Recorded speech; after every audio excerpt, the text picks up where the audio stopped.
देखो सुरिंदर जी, ये दर्शाता है कि कांग्रेस की पूरे प्रदेश के अंदर एक लहर चली हुई है और हर कॉन्स्टिट्यूंसी से 50-50 ये इतिहास में पहली बार हुआ है।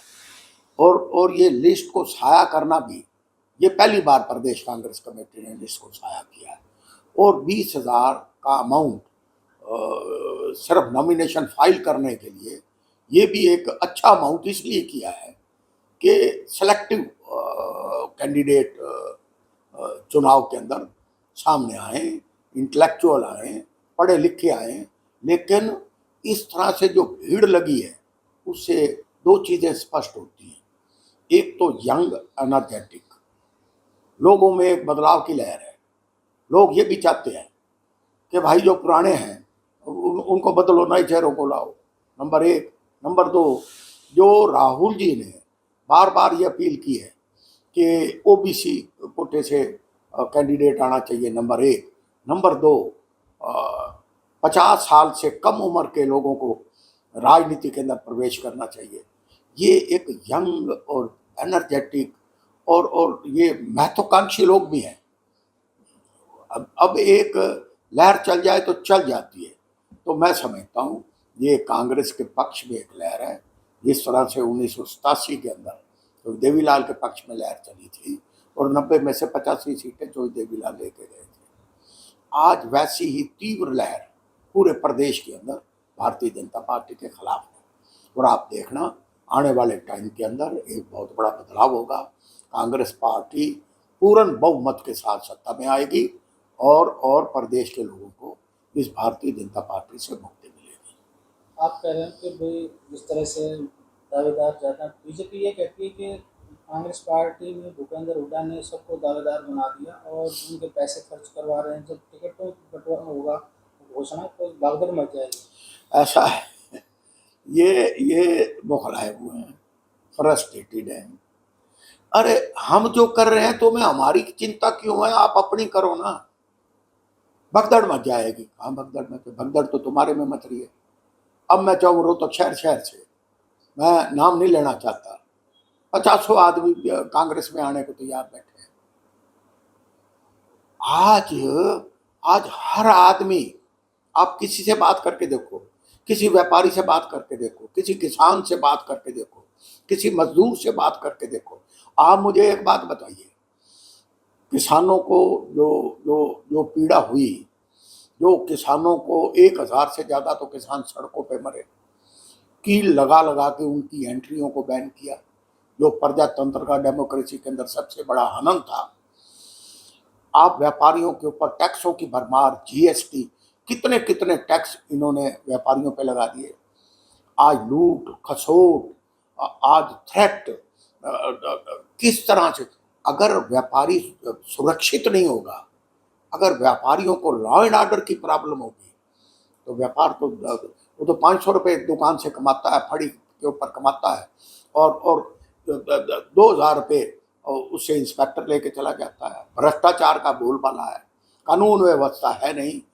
मिनिमम वेजेस कितनी बार बजट आ दिए। आज एक मजदूर के मिनिमम वेजेस में 2 रुपये की भी बढ़ोतरी की है, नहीं की। तो मैं ये कहता हूँ, ना कोई नया निवेश आया, ना कोई नई, हरियाणा में कोई आने को तैयार नहीं है। तो इसलिए मैं जो कहना चाहता हूँ, ये भगदड़ बीजेपी में है, बात हमारी कर रहे हैं। उल्टा उल्टा चोर कोतवाल को डांटे। इनके इनके क्यों पेट में दर्द हो रहा है? हाँ, इनको कहो कोई 1 जुलाब की पुड़िया ले लो, अपने पेट ने साफ करो, हमारे आड़े के फिक्र ना करो।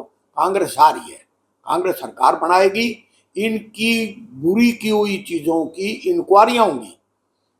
जो भ्रष्टाचार इन्होंने किया है, मैंने तो पीछे चौधरी भूपेंद्र सिंह हुड्डा को भी कहा है, उनकी उनकी मीटिंग के अंदर कहा है कि वहां लीनेंसी मत दिखाना, इनको इनको वो रास्ता दिखाना कि लोग जिस तरह से इन्होंने राज को चलाया, जिस तरह से इन्होंने दमनकारी नीति को चलाया है, उसका उसका बड़ी सख्ती से राज आएगा, सख्ती से उसका उपयोग करना। जी, तो राहुल गांधी का अपमान हुआ बता रहे हैं। राहुल गांधी का अपमान नहीं है, ये पूरे देश का अपमान है।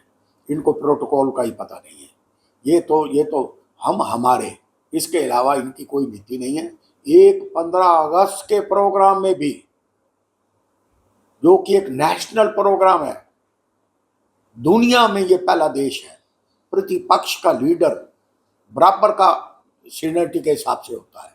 लोकसभा में भी आपने देखा होगा, जो प्रधानमंत्री की चेयर होती है उसके साथ प्रतिपक्ष के लीडर की चेयर होती है। विधानसभा में जो चीफ मिनिस्टर की लीडर की चेयर होती है उसके बिल्कुल सामने प्रतिपक्ष के लीडर की चेयर होती है। इनको तो शर्म आनी चाहिए। ये राहुल गांधी का अपमान नहीं है, ये पूरे देश का अपमान है। तो मैं ये समझता हूँ आने वाला टाइम बड़ा नज़दीक है। आप देखना इनकी उल्टी गिनती शुरू हो चुकी है। एक रोहतक में जो 15 अगस्त के रात को जो कांग्रेस के जो पोस्टर उतारे गए हैं, हाँ ये देखो आप, कांग्रेस के पोस्टर जो CLP का लीडर है भूपेंद्र हुड्डा, उसकी कोठी के सामने उसका पोस्टर उठाकर जमीन पे फेंकते जा रहे हैं। और सफाई कर्मचारी, हाँ जी, सफाई कर्मचारियों को निर्देश दिए गए हैं कि तुमने झाड़ू तो कम मारना है, पोस्टर को ज्यादा उतारना है। आप ऐसा कभी देखा आपने? अच्छा, इनके ईयर मार्क की है, आइडेंटिफाई वो लगे हुए हैं, बीजेपी के पोस्टर लगे, नायब सैनी और नीचे रमेश लोहार नहीं लिखा रहा, रमेश बोर। क्या है तू बोर? क्या है बोर? तेरे नाम रजिस्ट्री की हुई है किसी ने? आप देखो, तो लगा सकते हैं अपना काम और लगा सकते हैं, लगाओ, कोई बड़ा आदमी हो तो लगावे। सुनो, मैं जो बात कह रहा हूं कि इनके दिमाग बिल्कुल डिरेल हो चुके हैं। इनके कुछ नहीं पल्ले। आप वो कहते हैं इनके नहीं है पल्ले, ये है थल्ले थल्ले। तो इनका समय आ चुका है। और ये मतलब उतारने का क्या है एजेंडा, कौन किसका मतलब उसके आदेश में उतारना है? ये तो DC लेवल की कुताही है। ये जो कॉरपोरेशन का कमिश्नर है उसकी पर्टिकुलरली कुताही है। DC के तो हो सकता है नॉलेज में ना हो। DC एक बेहतर आदमी है रोहतक के अंदर, मैं उसकी हमेशा प्रशंसा करता हूँ। जो भी कमिश्नर है, जो भी उसने ऑर्डर किए हैं, ये उसी के ऑर्डर पे हुए हैं। चलो समय आने दो, समय आने दो ना। चलो जो भी है कार्रवाई होगी। देश दुनिया की हर खबर सबसे पहले देखने के लिए फॉलो करें Dainik Savera TV, YouTube, Facebook, Instagram, X और व्हाट्सएप चैनल पर।